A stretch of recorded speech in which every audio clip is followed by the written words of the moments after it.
And I cannot help but wonder whether these ancient storytellers were wrestling with questions that still refuse to leave us. Questions like, why are our deepest relationships also the ones that wound us the most deeply? Why do families become places of both belonging and heartbreak? Why do communities unite and divide? Why does conflict seem to accompany every civilization, every generation, and every age?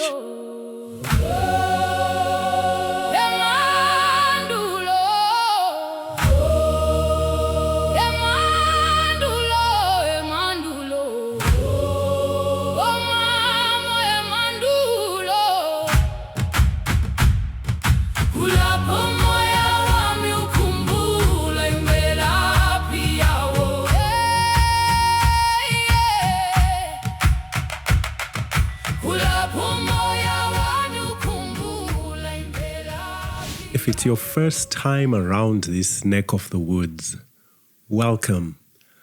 I am truly glad you're here. Now, this is a space where we explore the deep roots of the ideas that quietly shape our lives. The ideas that shape how we understand ourselves, how we relate to one another, and how we make meaning in our lives. Especially in those seasons when we find ourselves asking again what it means to be human. Over the next few weeks, we're going to journey through 5 of humanity's ancient cosmologies, which are more commonly known as creation narratives. The goal is not to decide which one is scientifically correct, or to rank them against each other, and certainly not to tell you what you should believe. Rather, I want to ask a quieter, more human question. What did the earliest storytellers, our ancestors, believe these stories were revealing about what it means to be human? And do those ancient ways of seeing still carry any spiritual significance for us today?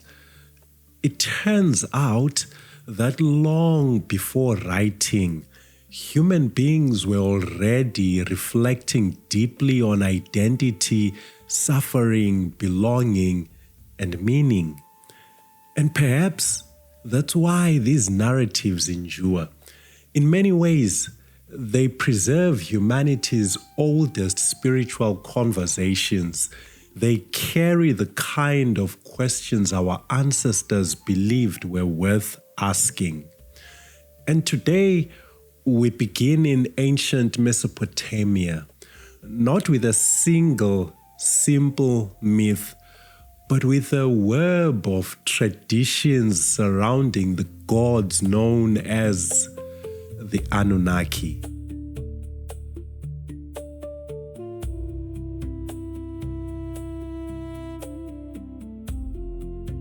The Anunnaki appear across Sumerian and later Mesopotamian thought as a collective of divine beings associated with authority, judgment, and the ordering of the cosmos. Over time, their stories were woven into later Babylonian literature, where they are often understood within a larger divine hierarchy. One of the most important texts in that later tradition is the Babylonian creation epic known as the Enuma Elish. Now, the Enuma Elish is not simply a story about the Anunnaki, nor are the Anunnaki limited to it. Rather, it represents one of the most developed literary expressions of a worldview in which these divine beings participate in the structuring of reality itself. So when we speak of the Anunnaki here, we are stepping into a much older and broader spiritual imagination, one that the Enuma Elish helps us hear more clearly but does not fully contain. Now, with that in mind, let me tell you the story.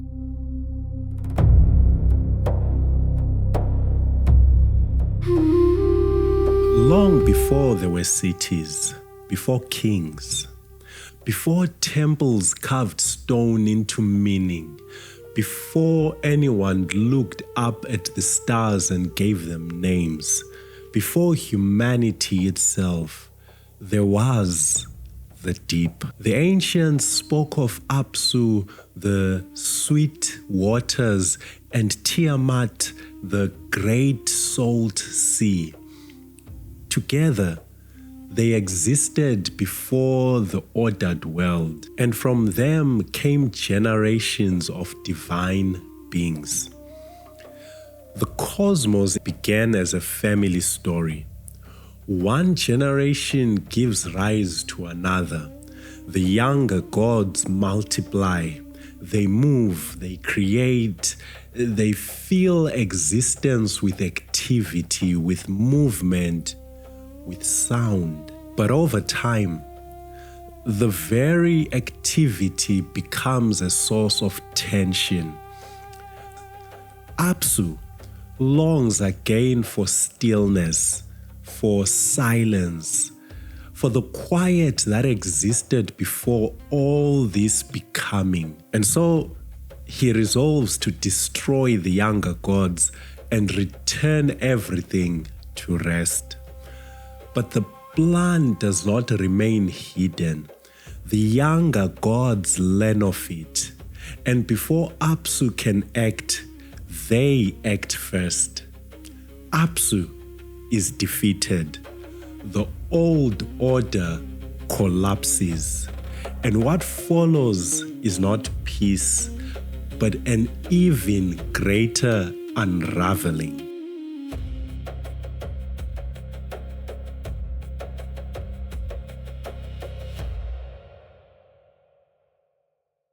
The divine world itself begins to fracture. Relationships strain. Alliances shift. Power is contested. Conflict spreads through the cosmos. Tiamat herself enters the conflict, gathering allies around her. Among them is Kingu, who she elevates and entrusts with authority. So now, the stage is set for a struggle that will shape the world itself. And from among the younger gods, one figure rises above the rest. Marduk. You see, the stories describe him with extraordinary grandeur. He is powerful, he's radiant, and he's wise. The assembled gods make Marduk an offer. If he can defeat Tiamat, if he can bring order where chaos now reigns, they will grant him supreme authority among them. And Marduk accepts. So the winds gather. Storm meets sea. The forces of heaven and the forces of the deep collide. And in the end, Marduk prevails. He divides Tiamat's great body and begins the work of ordering the cosmos. Boundaries are established. The heavens are set in their place. The stars receive their appointed courses. Time itself begins to find its rhythm. The ordered world emerges from what had once been undivided. And true to their word, the gods acknowledge Marduk's kingship. He assigns responsibilities. He establishes order. He organizes the divine assembly. But even then, something remains unfinished. An ordered world must still be sustained, you see. The temples must be tended, the canals maintained. The work of civilization must continue. So the story turns once more. Kingu, remember him, associated with Tiamat's rebellion. So he is brought to the fore. And from his blood, mixed with clay, humanity is formed. They are a mixture of ancient ground and the life source of transcendent beings. Human beings enter a world that already bears the marks of conflict and order, fragility and responsibility. Their task is to cultivate, to build, to maintain, to participate in sustaining the ordered world that has emerged from the deep. And so at last, the story arrives at us.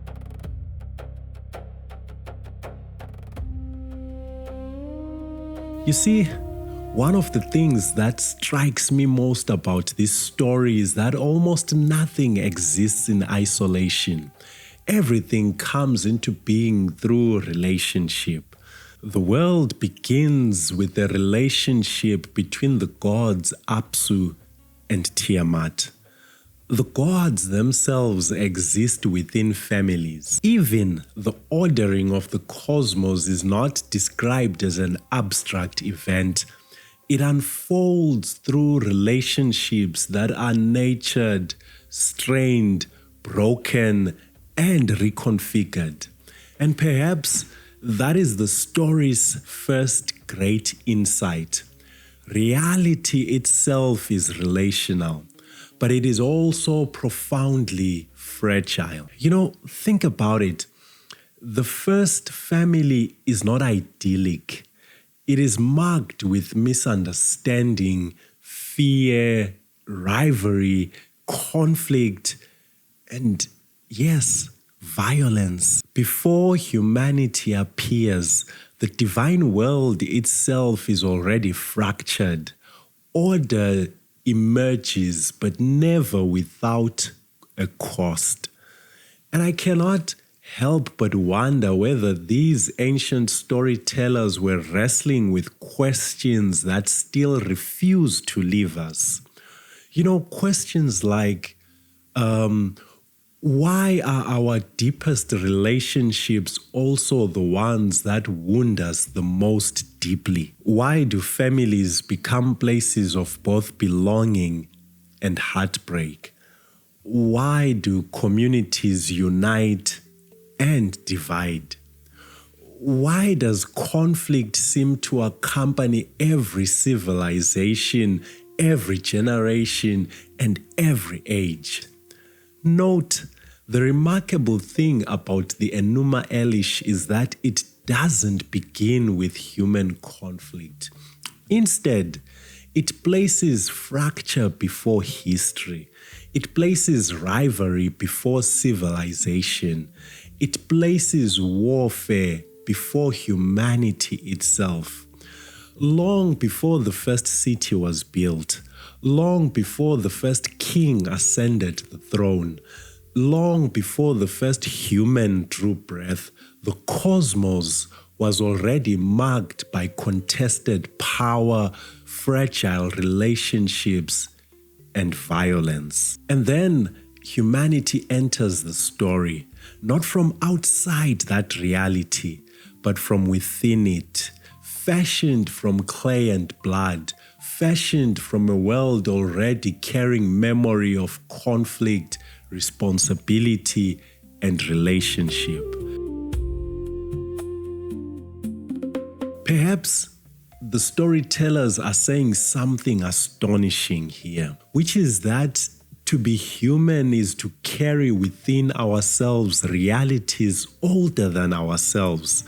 The memory of the earth, the memory of the deep, the memory of the divine. Now, if I may even borrow the language of our time, One might even argue that the story imagines that the primordial conflict is actually written into our very DNA. It is as though the memory runs through our blood. It is as though the fragility that was present among the gods has become part of our being. Perhaps that is why, as humans, we possess such astonishing capacities for beauty and destruction, for tenderness and violence, for compassion and war. There is another layer that is just as important that we should look into. Human beings enter an already existing web of relationships. Human life is imagined as participating in the ongoing ordering of the world. And this is one of the reasons I find these ancient stories so compelling. They preserve something deeply recognizable about the human condition. You see, our lives are never solitary. We inherit worlds we did not create. We are shaped by families we did not choose. We participate in communities that existed long before us. And every day, through countless ordinary actions, we either contribute to the ordering of the world around us or to its unraveling. Perhaps the deepest question this ancient story asks is not, how did the world begin? No, but maybe something far more enduring. Something like, what does it mean to be human? Its answer seems to be this, that we are beings formed from mystery older than ourselves. Creatures of earth carrying something of another realm, fragile enough to wound, sacred enough to heal, capable of perpetuating chaos, capable of participating in the ordering of the world. And perhaps that is the true gift those ancient stories have handed down to us. Not certainty or scientific explanation, but a spiritual way of seeing reality. A reminder that to be human is to belong to something older than ourselves, greater than ourselves, and that our deepest calling has always been to tend to the relationships through which life itself is sustained. Now, as is the custom around here, if you'd like to sit with this reflection a little longer, the extended reflection is available on Patreon. I will leave the link in the description below. Now, the more time I spend with these ancient creation narratives, the more I find myself returning to the same conviction. These stories are far more than stories about beginnings. They are humanity's earliest reflections on what it means to exist, what it means to belong, and what it means to be human. They preserve some of the oldest attempts to live faithfully within the mystery of life. So while the stories may be ancient, the questions never were. And perhaps that is why they continue to matter. Because beneath their symbols and poetry, they still speak to our relationships, our belonging, our fears, our responsibilities, and yes, the search for meaning. As always, thank you for being here, because learning what it means to be human together truly, truly matters.